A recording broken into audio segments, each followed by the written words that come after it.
কিসের জন্য এইরকম ছোট আমাকে করবেন না। আমার কিন্তু আমি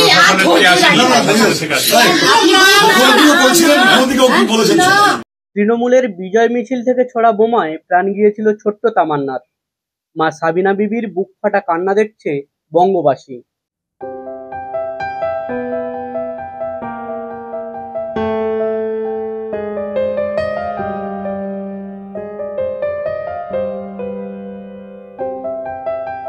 পরিবারের সদস্যদের দাবি তারা সিপিএম করেন, তাই বলি হতে হয়েছে তৃণমূলের বিজয় উল্লাসে। পরিবারকে সমবেদনা জানাতে কালীগঞ্জে 10 বছরের সেই ছোট্ট মেয়েটার বাড়ি গিয়েছিলেন দেবরার তৃণমূল বিধায়ক হুমায়ুন কবির। শোকবার্তা দেওয়ার সঙ্গেই তিনি দিতে গিয়েছিলেন কিছু টাকা। জোরালো কণ্ঠে তা ফিরিয়ে দিলেন সন্তানহারা মা। আঙুল উঁচিয়ে তীব্র ক্ষোভের সঙ্গে তিনি বলে উঠেছিলেন, কিসের জন্য এটা? এমন শোক আমায় দেখাবেন না, আমি ধৈর্য রাখতে পারবো না।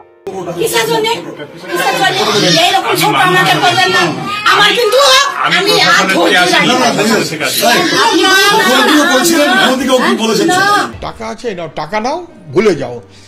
মেয়ের শোক টাকায় ফেলা যায় না, টাকা পেলে মেয়েকে ফেরত পাওয়া যায় না।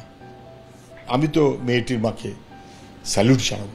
এই সময় এরকম ভাবে দেওয়া উচিত নয়। উনি এখন বলছেন যে আমি আমার পক্ষ থেকে দিচ্ছি, কি সরকার ওনাকে পাঠিয়েছিল যে ওনাকে ম্যানেজ করার জন্য, সেটা দেখার বিষয়। এটা প্রাণের দাম টাকা দিয়ে হয় না। আমি কোনো রাজনৈতিক দলের হয়ে এখানে আসিনি, একদম ব্যক্তিগতভাবে আমার একটা অরাজনৈতিক সংগঠন আছে, তার পক্ষে এসেছি। আমার ব্যক্তিগতভাবে কিছু সাহায্য করতে চেয়েছিলাম, তারা ডিনাই করেছে।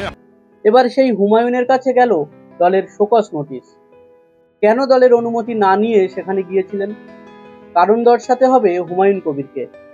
সূত্রের খবর, এদিন হুমায়ুনকে চিঠি দিয়েছিলেন দলের রাজ্য সভাপতি। তা নিয়েই এখন জোর চর্চা চলছে রাজনৈতিক মহলে। 72 ঘন্টা সময় দেওয়া হয়েছে হুমায়ুনকে, তার মধ্যেই দিতে হবে জবাব। কালীগঞ্জের বিধায়ক বিপুল ভোটে জয়ী হন তৃণমূল প্রার্থী আলিফা আহমেদ। প্রায় 50,000-এর মার্জিনে জেতেন। ফল বের হতেই বিজয় উল্লাসে ফেটে পড়েন এলাকার তৃণমূল কর্মীরা।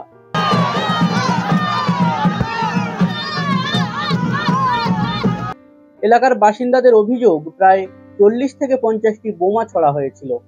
তামান্নার বাড়ি লক্ষ্য করেও ছোড়া হয় বোমা, তাতেই মৃত্যু হয়। সেই তামান্নার বাড়িতেই একদিন আগে গিয়েছিলেন হুমায়ুন কবির। কিন্তু কেন দলকে না জানিয়ে তিনি এই পদক্ষেপ গ্রহণ করলেন, তা জানতে চাইছেন দলের শীর্ষ নেতৃত্বরা।